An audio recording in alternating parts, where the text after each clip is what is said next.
আশা করি সবাই ভালো আছো। করোনার পরিস্থিতি হয়তো আগের চেয়ে একটু ভালোর দিকে যাচ্ছে। তো কবির ভাষা আমরা বলতে চাই, মেঘ দেখে করিস নে ভয়, আড়ালে তার সূর্য হাসে। একদিন এই করোনা দূর হয়ে যাবে সে আশা রাখছি। তোমরা সবাই ভালো থাকবে এবং দোয়াও করছি যেন করোনা পৃথিবী থেকে উঠে যায়। আজকে আমি মনতোষ সরকার, বিভাগীয় প্রধান কেমিস্ট্রি। আজকে প্রথম পত্রের চ্যাপ্টার 2 গুণগত রসায়ন, এটা 2 নাম্বার লেকচার। এর আগে আমি কোয়ান্টাম সংখ্যার উপর একটা লেকচার দিয়েছি, আজকে 2 নাম্বার লেকচার। আজকে আমি পড়াবো রাদারফোর্ড বোর পরমাণু মডেল। কি পড়াবো? বোর পরমাণু মডেল। বোর পরমাণু মডেল আসলে এর আগে অনেকগুলি পরমাণু মডেল হয়েছে, তো এর ইমিডিয়েট আগেই হয়েছিল রাদারফোর্ড পরমাণু মডেল। সেই রাদারফোর্ড পরমাণু মডেলের কিছুটা ত্রুটি রয়েছে, যেমন এই ইলেকট্রনগুলো যখন নিউক্লিয়াসের চারদিকে ঘুরতে থাকে, ঘুরতে ঘুরতে, যেমন ধরো ইলেকট্রনের চারদিকে নিউক্লিয়াসের চারদিকে ইলেকট্রন ঘুরতেছে, ঘুরতে ঘুরতে এরকম শক্তি হারাইতে হারাইতে হারাইতে হারাইতে নিউক্লিয়াসে পতিত হয়, তখন আর এই মডেলটা থাকে না। তার মানে কি, রাদারফোর্ড পরমাণু মডেলটা অস্থায়ী, অর্থাৎ পরমাণু মডেলটাই আর থাকে না। এই একটা সীমাবদ্ধতা। আরেকটা হলো হাইড্রোজেন বর্ণালী এটা ব্যাখ্যা করতে পারে না। যেমন ধরো যদি কোনো আলোক রশ্মি কোনো পরমাণুর ভিতর দিয়ে পাস করা হয় খুব স্পিডে, তখন দেখা যায় কি ওই আলোটা, বিশেষ করে সাদা আলো যদি পাস করা হয়, কয়েকটা আলোতে বিভক্ত হয়। যেমন ধরো বেনিয়া সহকলা, তোমরা এটা জানো, একটা আলো 7টা আলোতে পরিণত হয়। ঠিক তেমনই হাইড্রোজেন পরমাণুকে যদি আমরা উত্তেজিত করি, তখন হাইড্রোজেন পরমাণুতে কয়টা ইলেকট্রন থাকে? হাইড্রোজেন পরমাণুতে একটা ইলেকট্রন থাকে, 1 নম্বর শক্তি স্তরে, এটা 1s1। যখন শক্তি প্রয়োগ করা হয়, তাপ প্রয়োগ করে, তখন এই শক্তি স্তরটা এইখানে চলে যায়, এটা আর থাকে না।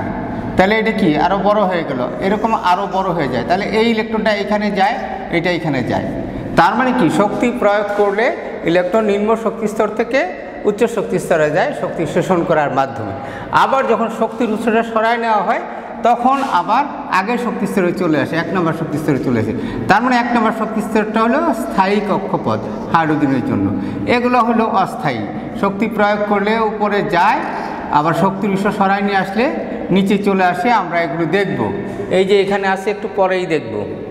আচ্ছা, তাহলে যখন এখানে অনেকগুলো রেখা পাওয়া যায়, এখান থেকে এখানে আসে, এখান থেকে এখানে আসে, আরও এখান থেকে এখানে আসে, এরকম যদি 1 নম্বর শক্তি স্তরে ইলেকট্রনগুলো সরে আসে শক্তির উৎস সরানোর পরে, তখন এটাকে লাইম্যান। 2 নম্বর আসে বামার, 3 নম্বরে যদি সবাই ছিটে আসে পার্সেন্ট, 4 নম্বর আসে ব্র্যাকেট, 5 নম্বর আসলে ফান্ড, আরেকটা আছে 6 নম্বর আসলে হামফ্রিস। যাই হোক, এই রেখাগুলোর সমষ্টিকে বলা হয় কি, বর্ণালী। তাহলে হাইড্রোজেন বর্ণালী ব্যাখ্যা করতে পারে না রাদারফোর্ড পরমাণু মডেল। এবং রাদারফোর্ড পরমাণু মডেলটা অস্থায়ী, অর্থাৎ পরমাণুর যে গঠনটা এটা ঠিক থাকে না। কারণ যখন নিউক্লিয়াসের চারদিকে কক্ষপথে ইলেকট্রন ঘুরতে থাকে, তখন এটা ক্রমাগত শক্তি বিকিরণ করা, হারাতে থেকে হারাতে হারাতে হারাতে শেষ পর্যন্ত ইলেকট্রনটা নিউক্লিয়াসে পতিত হয়, এবং সেই মডেলটাই আর থাকে না। সেজন্য বিজ্ঞানী বোর, ডেনমার্কের বিজ্ঞানী, কি উনি কি পদার্থবিজ্ঞানী নিলস বোর, পুরো নাম কি নিলস হেনরিক ডেভিড বোর, কি করলো? রাদারফোর্ডের পরমাণু মডেলের সীমাবদ্ধতা কি, পরমাণু স্থায়িত্বহীনতা এবং হাইড্রোজেন বর্ণালী ব্যাখ্যা না করতে পারা, এই দুটো হলো কি সীমাবদ্ধতা। এবং ম্যাক্স প্ল্যাঙ্কের ও আইনস্টাইনের সমন্বিত আলো বিকিরণ সম্পর্কিত কোয়ান্টাম তত্ত্বের অনুসারে। তাহলে কোয়ান্টাম তত্ত্বের অনুসারে কে কে করছে? ম্যাক্স প্ল্যাঙ্ক এবং আইনস্টাইন। এটার আলোকে এবং রাদারফোর্ডের পরমাণু মডেলের সীমাবদ্ধতাকে কেন্দ্র করে নিলস বোর 1913 সালে, কত সালে? 1913 সালে পরমাণুর গঠন সম্পর্কে একটা উৎকৃষ্ট প্রস্তাবনা বা পরমাণু মডেল দেন। এটার নাম হলো বোর পরমাণু মডেল। আজকে আমরা বোর পরমাণু মডেলকে একটু বললাম। এখন বোর পরমাণু মডেলের যে প্রস্তাবনাগুলো, সেই প্রস্তাবনাগুলোকে একত্রে কি বলা হয়?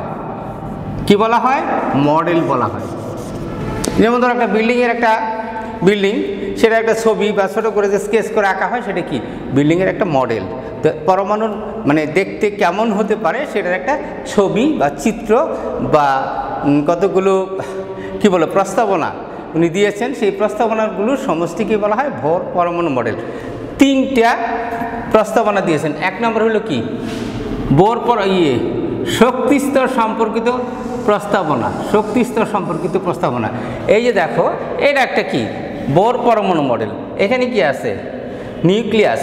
এটা কি, এই জিনিসটা কি, এই পুরা জিনিসটা হলো কি নিউক্লিয়াস। এটা কি নিউক্লিয়াস। আর এই যে কালো কালো দেখছো এগুলোকে বলা হয় নিউট্রন। কি দ্বারা প্রকাশ করা হয়, এন।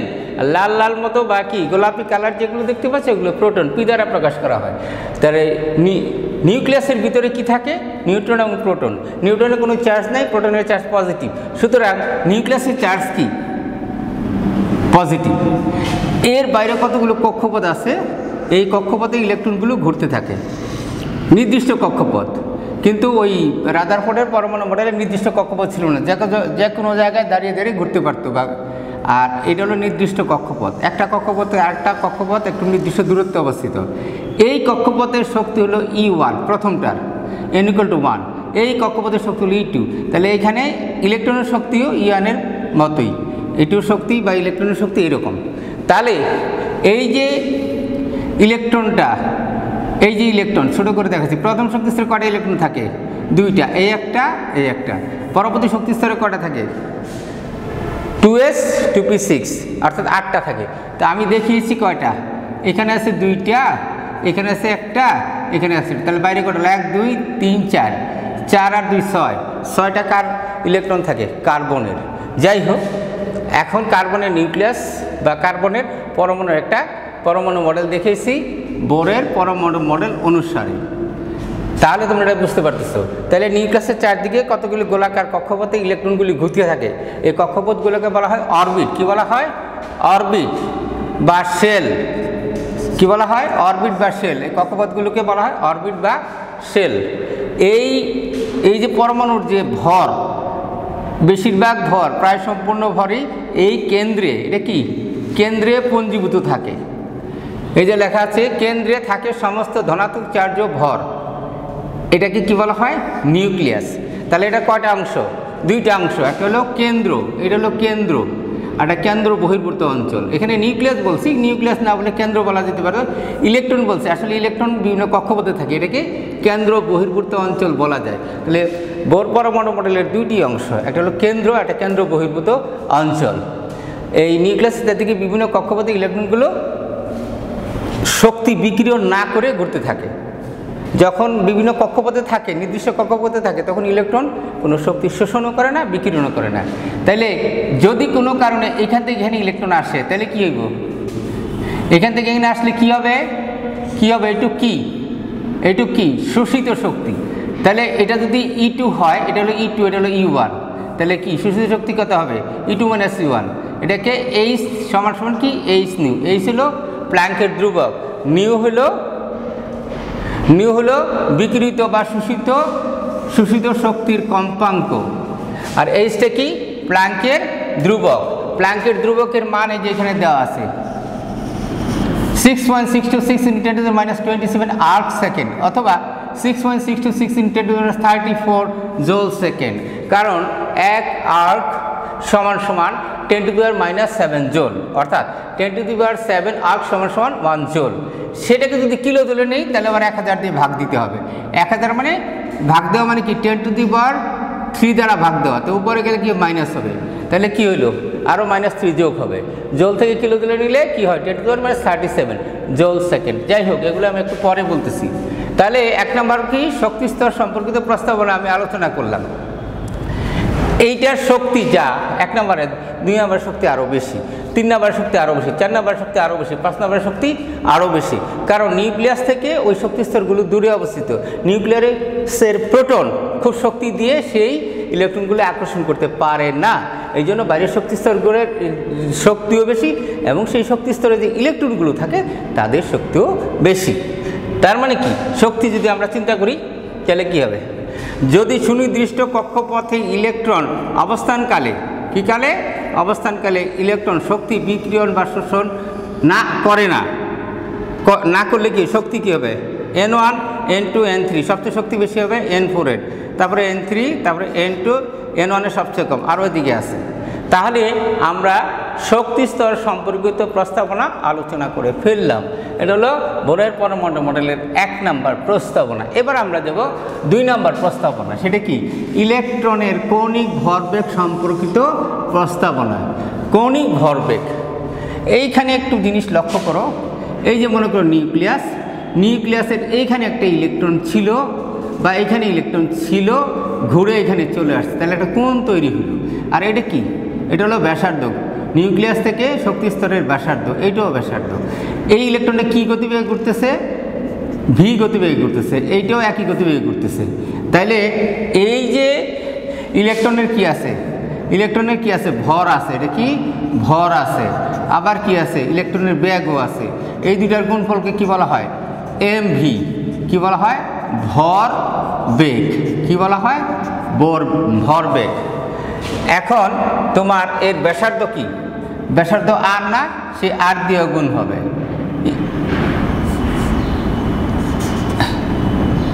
এম ভি আর, এটা কি হবে? কৌণিক ভরবেগ। কি হবে এটা? কৌণিক ভরবেগ। কি বেগ? কৌণিক ভরবেগ সমান সমান কি? এম ভি আর। আচ্ছা, যখন এটাকে এল দ্বারা প্রকাশ করা হয়, এল সমান সমান কি? M V R. তাহলে এটা বলছে যে এই যে কৌণিক ভরবেগ কি দ্বারা প্রকাশ করছি? এল দ্বারা প্রকাশ করছি। এটা কি? h/2 পাই এর অখণ্ড পূর্ণ সংখ্যার গুণিতক। অর্থাৎ এই যে এখানে n বসছে, n এর মান কখনো 1.5 হবে না, 2.3 হবে না, কত হবে? 1 2 3 4 5। 1 নম্বর শক্তি স্তরের জন্য এই যে এখানে যদি হয়, n এর মান কত হবে? 1। কি হবে? দেখো n এর মান 1 বসানো হয়েছে। 2 নম্বর শক্তি স্তরে n এর মান কত? 2। এই যে n এর মধ্যে 2 বসানো হয়েছে। তাইলে এই এল বা এমবিআর, এমবিআরটা কি? NH/2। কখনই এরকম হবে না যে MBR is not equal to 1.5 h/2 অথবা 2.6 h/2, এরকম হবে না, এটা ভুল। পূর্ণ সংখ্যা হইতে হবে। এনগুলো কি? 1 2 3 4 শক্তিস্তর সংখ্যা, পূর্ণ সংখ্যা। যাই হোক, এখন এটা তার মানে কি? MBR equal to NH/2 MBR equal to কি? NH/2। এখন এম হলো কি? একটি ইলেকট্রনের ভর। এটার মান কত? 9.10 × 10⁻28 গ্রাম। ভি হলো ইলেকট্রনের সরলরৈখিক বেগ। কি বেগ? সরলরৈখিক বেগ। এই যে বেগটা বলছি, এটা কি বেগ? সরলরৈখিক বেগ, কৌণিক ভরবেগ না, কৌণিক বেগ না। কি বেগ? সরলরৈখিক বেগ। কি বেগ? সরলরৈখিক বেগ। আর হলি শক্তিস্তর বা বৃত্তাকার পথের ব্যাসার্ধ। এই যে তুমি এখান থেকে দেখলে, কোথায় যেন দেখিয়েছি, এই যে এই নিউক্লিয়াস থেকে বাইরের শক্তি স্তরের বা যে কোনো শক্তি স্তরের যে দূরত্ব, এটাকে কী বলা হয়? ব্যাসার্ধ। এটা যদি একটু বড় হয় তাহলে ব্যাসার্ধ আরও বড় হবে। যাই হোক, এই ছিল প্ল্যাঙ্কের ধ্রুবক, সেটার মান এইটা 6.626 × 10⁻27 আর্ক সেকেন্ড। যদি এটা জ্বলে নেই, একটু আগে বলেছি 10⁻7 দিয়ে গুণ দিতে হবে, কারণ 1 আর্ক সমান 10⁻7 জৌল সেকেন্ড। তো এটাকে যদি আবার কিলো জ্বলে নেও তাহলে 1000 দিয়ে ভাগ দিতে হবে। 1000 মানে 10⁻³ দ্বারা গুণ দিতে হবে। তাহলে কি 6.626 × 10⁻37 কিলোজুল সেকেন্ড। Very good. তাহলে আমরা ইলেকট্রনের কৌণিক ভরবেগ, এই যে কোণটা তৈরি করলো, এই কোণ তৈরি করার ফলে এই ইলেকট্রন এখানে গেলো, যে ভর এবং বেগ যে হলো সেটা হলো এমবিআর। এমবিআর ইকুয়াল টু কি? NH/2। যদি 1 নং শক্তি স্তরে থাকে তাহলে n ইকুয়াল টু কত হয়? n ইকুয়াল টু 1 বসালে এটা হয়। 2 নং শক্তি স্তরে কী হয়? n ইকুয়াল টু কত? 2। 3 নং শক্তি স্তরে কী হবে? এখানে 3 হবে। যাই হোক, এই বোর পরমাণু মডেলের 3 নাম্বার যে প্রস্তাবনাটা আছে মডেলের, সেটা কি? শক্তি শোষণ ও বিকিরণ সম্পর্কিত প্রস্তাবনা। তাহলে মনে করো যে এটার শক্তি কত? এটার শক্তি কত? E1। এই শক্তি স্তরের শক্তি কত? E2। কিটা? E2। কোনটা শক্তি স্তরের শক্তি? তাহলে এইখান থেকে যদি এইখানে ইলেকট্রন আসে তাহলে কি হবে? শক্তি শোষিত হবে। সেটা কি হবে? ডেল ই, মানে পার্থক্যটা ডেল E2 - C1, সেটা সমান hν। আবার যদি এইখান থেকে ইলেকট্রন ভিতরের দিকে চলে আসে কোনো কারণে, তাহলে শক্তি কি করতে হবে? বিকিরণ করতে হবে। উচ্চ শক্তি স্তর থেকে নিম্ন শক্তি স্তরে আসলে শক্তি বিকিরণ করতে হয়, আবার নিম্ন শক্তি স্তর থেকে উচ্চ শক্তি স্তরে যেতে গেলে শক্তি শোষণ করতে হয়। শোষণ করে শক্তি অর্জন করে তা উপরের শক্তি স্তরে যায়। আবার উপরের শক্তি স্তর থেকে নিচে চলে আসে, তখন এটা কি শক্তি বিকিরণ করে। কীভাবে নিচে চলে আসে? শক্তির উৎসটা যদি আমি শক্তি যদি কমিয়ে দিই অথবা যদি একেবারেই কমিয়ে দিই, তাহলে কোথায় চলে আসবে? 1 নম্বর শক্তি স্তরে চলে আসবে। ঠিক আছে? আচ্ছা, তাহলে ডেল ই সমান E2 - C1, এই যে এখানেও দেখিয়েছি। এইখানে আসলে কি হবে? বিকিরণ হবে। এখান থেকে এখানে গেলে কি হবে? শোষণ হবে। বিকিরিত শক্তি এবং শোষিত শক্তি সমান। একটি নির্দিষ্ট শক্তি স্তর থেকে একটি নির্দিষ্ট শক্তি স্তরে আসলে বা একটি নির্দিষ্ট থেকে আরেকটা নির্দিষ্ট শক্তি স্তরে গেলে শক্তি স্তরগুলো যদি একই হয়, তাহলে শোষিত শক্তি এবং বিকিরিত শক্তি সমান হবে। তাহলে এল অর্থাৎ কি? ভরবেগ সমান ভেক্টর এল সমান ভেক্টর আর ইন্টু ভেক্টর পি। এটা ফিজিক্সে আছে। তাহলে ভেক্টর আর পি সমান কি? ভরবেগ। ভর কত? M V. আর এখানে কত ডিগ্রি কোণ হলো? 90 ডিগ্রি। কত degree? 90 degree. Sine 90 degree. Sine 90 degree সমান কত? 1। তাহলে এখানে বসাইলে কি হয়? M V R. তাহলে কৌণিক ভরবেগ সমান কি? এল সমান কি? M V R. আবার এম ভি আর সমান কি? এম ভি আর সমান কি? N H by twice pi. এটা আমরা আগেই দেখেছি এই যে এখানে। তাহলে আপনাদের 3 নাম্বার যে প্রস্তাবনা সেটা আমরা আলোচনা করেছি। এখন আমরা কিছুদিন গণনা করব। কি গণনা করব? প্রথমেই গণনা করব শক্তি স্তরের ব্যাসার্ধ গণনা করব। শক্তি স্তরের ব্যাসার্ধ গণনা করব। এই যে ব্যাসার্ধ মানে কি? ব্যাসার্ধ মানে রেডিয়াস, মানে কি দ্বারা প্রকাশ করা হয়? আর দ্বারা। কি দ্বারা? আর দ্বারা প্রকাশ করা হয়। ঠিক আছে, আমরা দেখছি হাইড্রোজেন বা অনুরূপ আয়নের হাইড্রোজেনে কয়টা ইলেকট্রন থাকে? 1টা। এবার বলো তো লিথিয়ামে কয়টা ইলেকট্রন থাকে? ইলেকট্রন থাকে 3টি। লিথিয়ামে প্রোটন থাকে কয়টি? 3টি। তাহলে লিথিয়াম থেকে 2টা ইলেকট্রন দুইটা চলে যায়, তাহলে কি হবে? Li2+। তাহলে কয়টা ইলেকট্রন থাকলো? 1টা। অর্থাৎ হাইড্রোজেনের 1টা ইলেকট্রন থাকে, এই হিলিয়াম প্লাসেরও 1টা, লিথিয়াম প্লাসেরও 1টা, বেরিলিয়াম প্লাসেরও 1টা। অর্থাৎ বেরিলিয়ামে কয়টা ইলেকট্রন থাকে? 4টা। 3টা খুলে নিয়েছি। কটা আছে? 1টা। তাহলে B3+ ইলেকট্রন বিন্যাস যদি করি তাহলে আমরা কি করব? 1s1। এটার ইলেকট্রন বিন্যাস কি হবে? 1s1। এটার ইলেকট্রন বিন্যাস কি হবে? 1s1। হাইড্রোজেনের ইলেকট্রন বিন্যাস কি হবে? 1s1। তার মানে কি? একটি ইলেকট্রন বিশিষ্ট পরমাণু মানে হাইড্রোজেন এবং আয়নের ক্ষেত্রে বোর পরমাণু মডেল প্রযোজ্য। যদি বেশি পরিমাণে ইলেকট্রন থাকে সেগুলোর বোর পরমাণু মডেল ব্যাখ্যা করতে পারে না। আচ্ছা, ঠিক আছে। তাহলে আমরা ব্যাসার্ধ নির্ণয় করব। সুনির্দিষ্ট কক্ষপথে আবর্তনকালে এই কক্ষপথে যখন ইলেকট্রনটা আবর্তন করছে, ঘুরছে, এটা কোনো শক্তি শোষণও করে না, বিকিরণও করে না। এইটা কোন দিকে যেতে চায়? এই দিকে যেতে চায়। আবার কেন যেতে চায়? আমরা যদি একটা রশি থাকতো দেখাতে পারতাম আমি। আচ্ছা, মনে করে আমি কলমটা ঘোরাচ্ছি, এইভাবে ঘোরাচ্ছি, ছেড়ে দিলাম, দূরে চলে গেল। এটা কি? কেন্দ্র বিমুখী বল। আবার যদি এটাকে আমি ধরে রাখি এটা তাহলে ঘুরতেই থাকবে। অর্থাৎ এই যে ইলেকট্রনটা এবং নিউক্লিয়াসের যে প্রোটন আছে পজিটিভ চার্জযুক্ত, এটার মধ্যে আকর্ষণ হয়। এই আকর্ষণটা বলা কি? কেন্দ্রমুখী বল। আবার যখন চলে যেতে চায় এটা কেন্দ্রবিমুখী বল। কিন্তু যখন একটা শক্তিস্তর ইলেকট্রন ঘুরবে, কেন্দ্রমুখী বল এবং কেন্দ্রবিমুখী বল অবশ্যই সমান হবে। আচ্ছা, তাহলে এখন আবর্তনকালে এখানে যে প্রোটন আছে, কতগুলো প্রোটন আছে? জেড সংখ্যক। প্রোটনের চার্জ কি ধরেছি? প্রোটনের চার্জ হলো +E।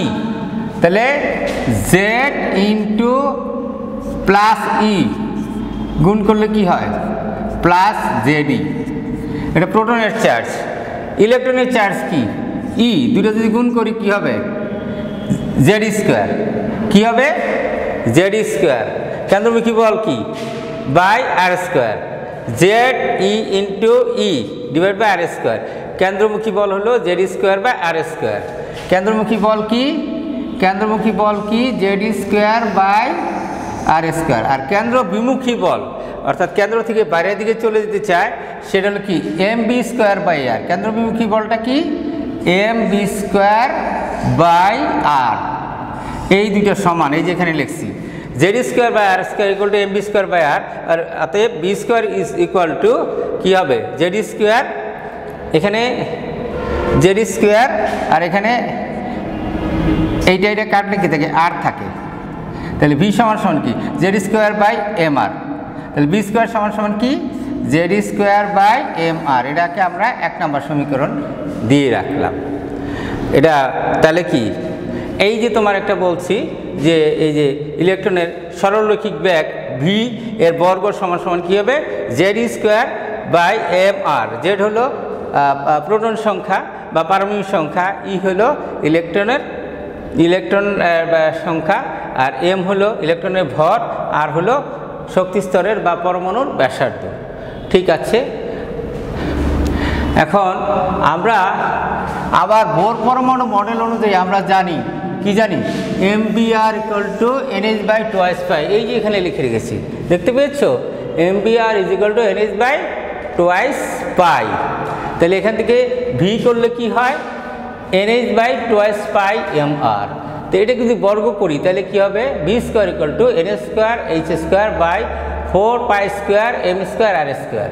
তুমি লক্ষ্য করো যে এটা কিসের মান? কিসের মান? ভি স্কোয়ারের মান। একটা দারুণ খবর, এখানেও আমরা কিন্তু একটু আগে ভি স্কোয়ারের মানটা বের করে রেখেছি। Z square by M R. V square সমান সমান কি? এই যে দেখো, এখানেও কিন্তু আমরা কি করেছি? ভি স্কোয়ারের মান বের করে রেখেছি। এটা কেন্দ্রমুখী বল আর কেন্দ্রমুখী বল থেকে হিসাব করে এটা পেয়েছি। আর বোরের পরমাণু মডেল অনুসারে আমরা ভি স্কোয়ার পেয়েছি এইটা। তাহলে ভি স্কোয়ার সমান এইটা, ভি স্কোয়ার সমান এইটা।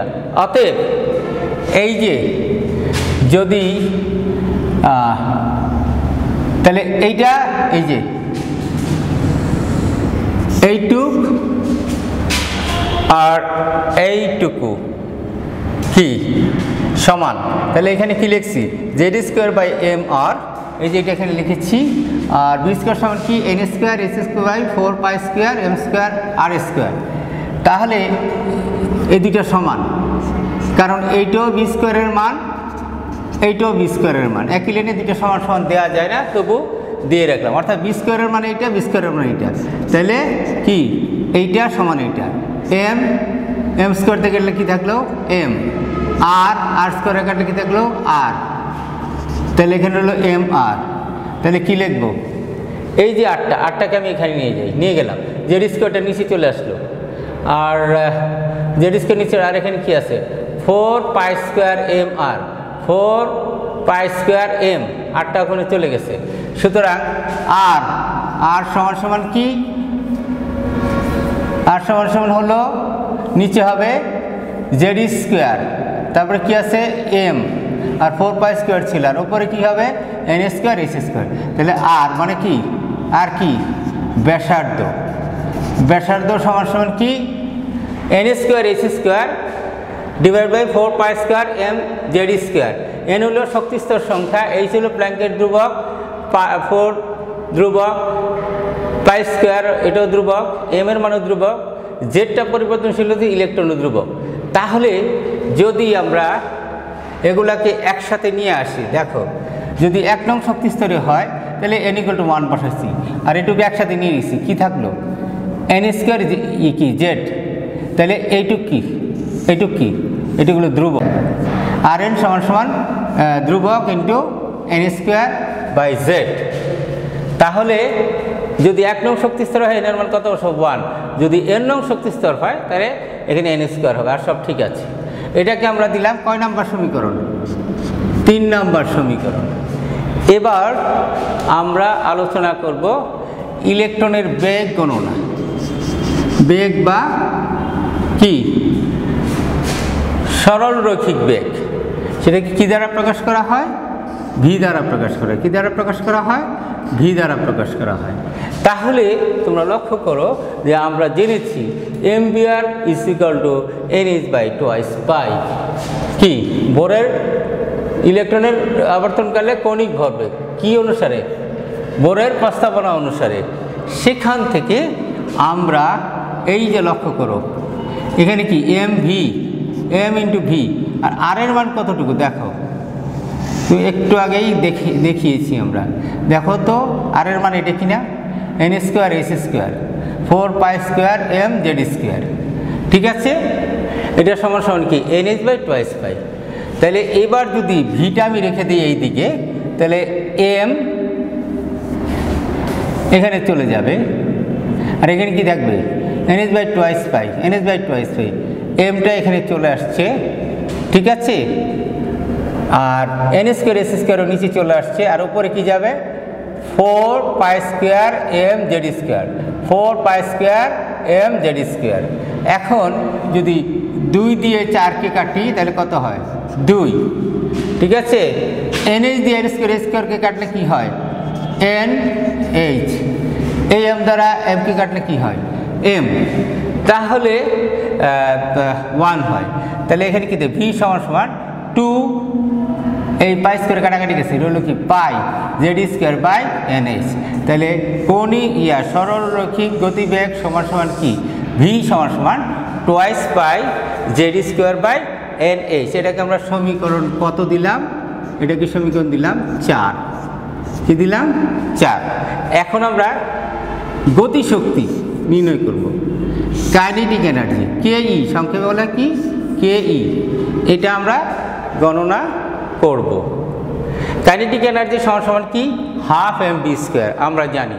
এখন m ধ্রুবক, হাফ ধ্রুবক, v² মানটা বসাবো আমরা। v² মান অনেকগুলোই আছে, দেখো v² সমান সমান এইটা।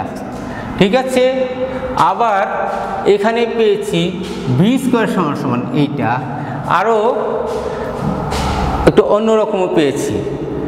হ্যাঁ, ভি এর মান এটা, এখান থেকেও v² মান আমরা বের করতে পারি। সুতরাং v² মান আমাদের প্রয়োজন অনুযায়ী আমরা বসাবো। ঠিক আছে, হাফ m 2π z²/nh, এই যে এটা। ঠিক আছে, ভি সমান সমান এই যে এখান থেকে পেলাম। এটা কয় নম্বর সমীকরণ? 4 নম্বর সমীকরণ থেকে। সেখান থেকে কাটাকাটি করলে কাইনেটিক এনার্জি হয় 2π m z² × 4 l²h²। ঠিক আছে, আবার যদি এই ভি এর মান nh/2 mr বসাই,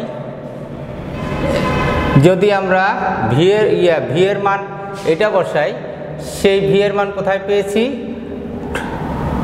ভি এর মান এখানে কি পেয়েছি এইটা। হ্যাঁ, আরেকটা ভি এর মান কোথায় যেন আমরা পেয়েছিলাম,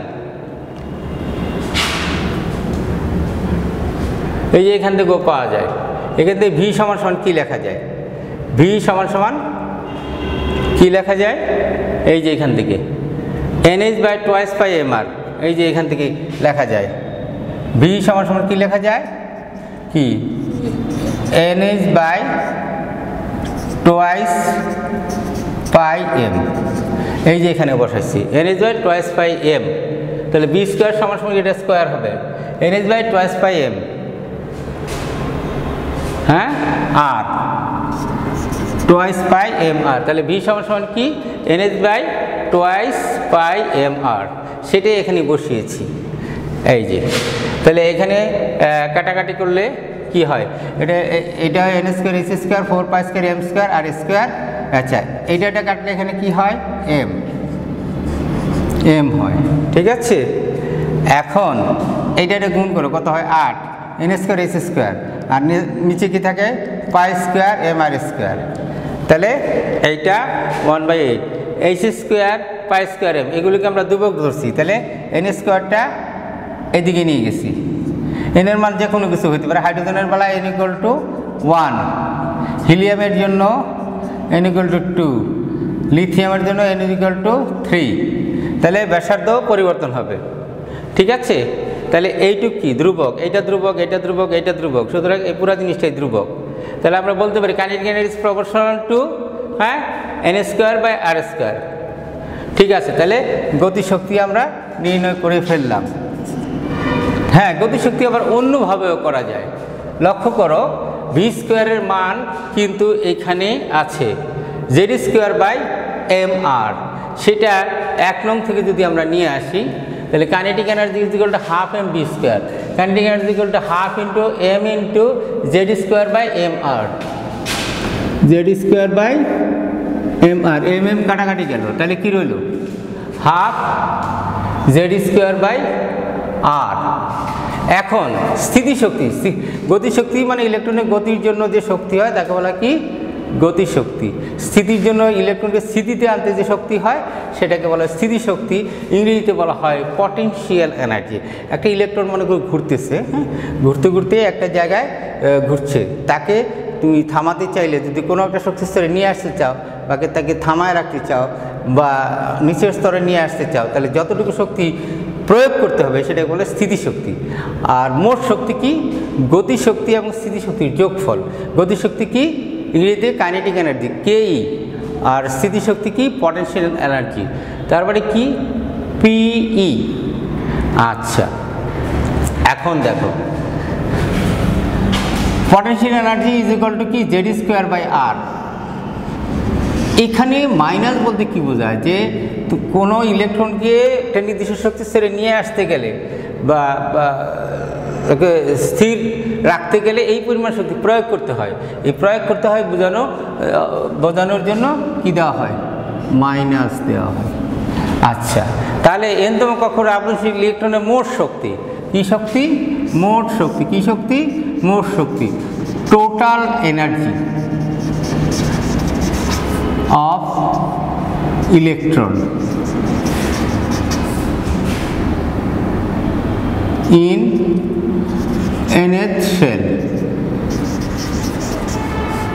is কি En। En সমান কি গতিশক্তি যোগ স্থিতিশক্তি। গতিশক্তি কি কাইনেটিক এনার্জি আর স্থিতিশক্তি কি পটেনশিয়াল এনার্জি। তাহলে গতিশক্তি সমান আমরা কি পেয়েছি, এটাকে যদি আমরা সমীকরণ কত দিব, এটাকে যদি আমরা সমীকরণ, এটার আগেরটা কত ছিল সমীকরণ, আমরা এটাকে দেইনি, এটাকে কত এর আগে কত দিছি 3, 3-এর পরে আর এটাকে 4 দিতে পারি, এটা 4, তারপরে এটা হলো গিয়ে 5, এটা হলো গিয়ে কত সমীকরণ 5, আর এটা হলো সমীকরণ 6। আচ্ছা, এখন সমীকরণ 6 থেকে আমরা কি পাই, kinetic energy is equal to কি half Z square by R. আর এটা কি সমীকরণ আমরা যদি এটাকে 7 দেই, 7 থেকে তাহলে এখানে কি 6 যোগ 7 থেকে আমরা পাই এইটা। তাহলে কাইনেটিক এনার্জি হলো half Z square by R, আর potential energy minus half Z square by R. প্লাসে মাইনাসে কি মাইনাস, প্লাসে মাইনাসে মাইনাস, তাহলে half Z square by R. লক্ষ্য করো, আর এখানে হলো জেড স্কোয়ার বাই আর। এখানে কয়টা আছে, এখানে আছে একটা, কয়টা আছে একটা, তাহলে এটা বড় সংখ্যা। এটা থেকে যদি এটা বাদ দেয় তাহলে হাফ জেড স্কোয়ার বাই আর থাকবে। অবশ্যই বড় সংখ্যার আগে কি আছে মাইনাস ছিল, তাহলে কি হবে মাইনাস। তাহলে তুমি লক্ষ্য করো যে মোট শক্তি টোটাল এনার্জি En সমান কি minus half Z square by R এটা। এখন কথা হলো যে আর এর মানটাও আমাদের জানা আছে, তো আর এর মানটা আমরা যদি এখন বসিয়ে দেই তাহলে আমরা আরও সংক্ষিপ্ত একটা সুন্দর সমীকরণ পেয়ে যাব। লক্ষ্য করো এই যে 3 নাম্বার আছে, 3 নাম্বারে আর সমান কি N square S square 4 pi square M Z square. কিন্তু লক্ষ্য করো যে এটাকে ইচ্ছা করলে তুমি এনতম পদ লাগে আর এনও লিখতে পারো, হ্যাঁ, ইচ্ছা করলে এটাকে আর এনও লিখতে পারো। তো আর এন এটাকে আমরা আর এন বলতে পারি। তো আর এনটা কোথায় আছে, উপরে আছে না নিচে আছে, নিচে আছে। তাহলে আর এন এর মান যদি N square S square by 4 pi square M Z square হয়, তাহলে 1 বাই আর এন এর মান কী হবে 4 pi square M Z square by N square S square, অর্থাৎ নিচে চলে আসবে। চলে আসলো। এখন এটা কাটলাম, কত হলো 2, ঠিক আছে। এখন আর কিছু কাটার নাই, তাহলে এই যে এখানে চলে আসলো 2 pi square M Z into Z Z square E square into square to the power 4, আর নিচে গেলো এন স্কোয়ার এইচ স্কোয়ার। তাহলে এইটাকে আমরা সমীকরণ 8 দিতে পারি। এই তাহলে আমরা কি পেলাম, কয়টা জিনিস পেলাম। 1 নম্বরে পেলাম আর এর মান, কি পেলাম আর এন সমান সমান N square S square by 4 pi square M Z square, very good. V এর মান কি পেলাম, ভি এর মান পেলাম N S by twice pi M, এই যে এখান থেকে পেয়েছি। ভি ইকুয়াল টু এখান থেকে করলেই হয়ে যায়, V equal to N S by twice pi R M, V equal to N S by, এই যে কোনখান থেকে আসে, এই যে দেখো এটা কীভাবে আসলো, এইভাবে M V R is equal to N S by twice pi, তাহলে ভি সমান সমান এন এস বাই কি টোয়াইস পাই এম আর, সেটাই হলো গিয়ে এইটা, এই যে এটা। আবার আমরা twice pi Z square by N H V এর মান একটা পেয়েছি, কোথায় পেলাম, এই যে, আচ্ছা এই যে আরেকটা Z square by M R twice pi Z square by N H আরেকটা বি পাইলাম, সেটা কোথায়, এই যে twice pi Z square by N H কোথা থেকে পেলাম, সমীকরণ 4 থেকে পেলাম, সেটা লিখে রেখেছি। এটা একটা ভি এর মান, তারপরে এইটা একটা ভি এর মান, তাহলে ভি এর মান 2টি। এখন ভি স্কোয়ার সমান সমান কী পেয়েছি, ভি স্কোয়ার সমান সমান Z square by M R, V square সমান সমান কী পেয়েছি, Z square by M R. তো এখন তাহলে আবার কাইনেটিক এনার্জি সমান কী পেলাম, কাইনেটিক এনার্জি সমান সমান পেলাম half Z square by R, half Z square by R, potential energy পাইলাম minus Z square by R, আর মোট শক্তি পেলাম এই যে এখানে আছে, এখানে একটা মাইনাস অবশ্যই থাকবে, কারণ কি দেখো এই যে এখানে মাইনাস আছে, তো এখন এইটা এটা কাইটা 2 করলাম, আর এখানে এই প্লাস আর এখানে প্লাস আছে, এই মাইনাস আছে, তাহলে মোট শক্তি কি ই এন সমান সমান মাইনাস, এই যে মাইনাস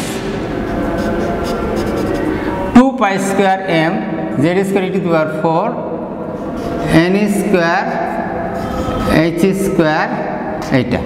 তাহলে কয়টা জিনিস পেলাম, 1 2 3 4 5 6 7টা জিনিস আমরা মোটামুটি প্রতিপাদন করলাম। তোমাদের অঙ্ক করার সময় এই সূত্রগুলো প্রয়োগ করতে হবে, তাহলে মোটামুটি আমরা কি বোরের পরমাণু মডেল কিসের উপর ভিত্তি করে বোরের পরমাণু হয়েছে, এবং এই ম্যাক্স প্লাঙ্ক এবং আইনস্টাইনের আলোক বিকিরণ সম্পর্কিত কোয়ান্টাম তত্ত্বের উপর ভিত্তি করে ডেনমার্কের বৈজ্ঞানিক যে তোমার একটা মডেল দিয়েছে, সেই মডেলটাকেই কি বলা হয়, বোর পরমাণু মডেল।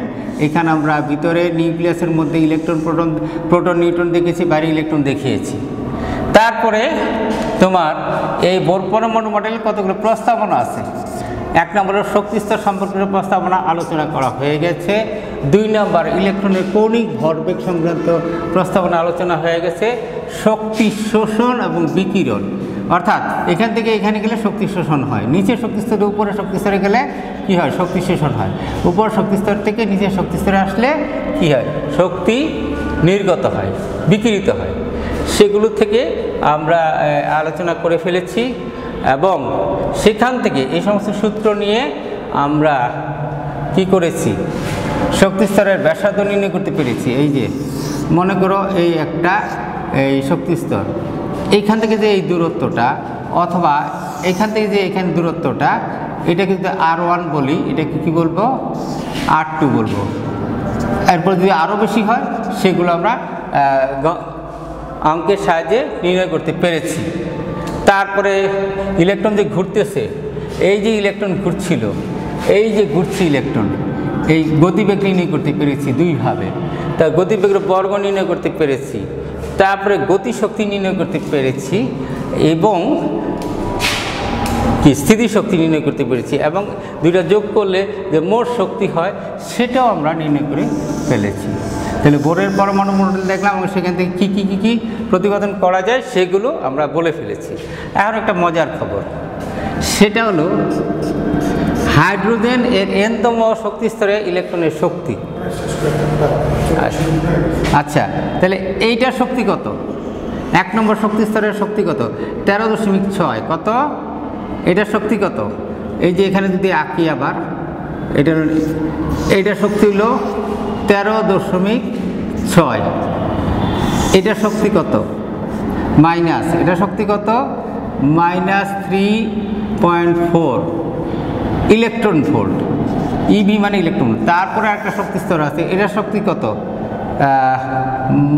-1.51 electron volt. এরপর যে আরেকটা শক্তি স্তর থাকে, সেই শক্তি স্তরের শক্তি কত? সেই শক্তি স্তরের শক্তি হলো -0.85 ইলেকট্রন ভোল্ট। তাহলে কোনটা শক্তি বেশি? এটার বেশি না এটার বেশি, নাকি এটার বেশি, নাকি এটার বেশি? বাইরেরটার বেশি। কারণ বাইরেরটাকে এইটাকে যদি, এটা নিউক্লিয়াসের প্রোটন দ্বারা খুব বেশি শক্তভাবে লাগানো আছে, এটাকে সরাইতে গেলে, এই শক্তি স্তরটা এইখানে নিতে গেলে কতটুকু শক্তি প্রয়োগ করতে হবে? 10.2।